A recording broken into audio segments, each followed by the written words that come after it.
के दर्स में हम यौम अरफ़ा यानी 9 ज़ुल्हज के हवाले से सुनेंगे कि इस दिन रोज़ा रखने की क्या फ़जीलत है। सबसे पहले हम ये समझ लेते हैं कि इसको यौम अरफ़ा क्यों कहते हैं।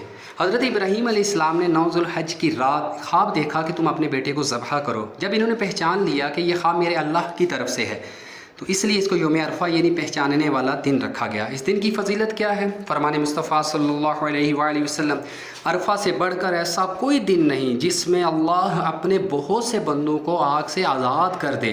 रब ताला इस दिन बहुत ही करीब होता है, फिर इन फरिश्तों पर फ़ख्र फरमाता है, कहता है कि ये लोग क्या चाहते हैं।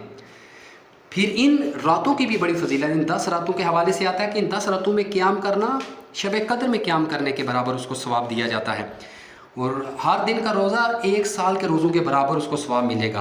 और फिर हदीस पाक में आता है कि मुझे अल्लाह पर गुमान है कि अरफ़ा यानी 9 ज़िलहिज्जतिल हराम का रोज़ा 1 साल कब्र और 1 साल बाद के गुनाह मिटा देता है।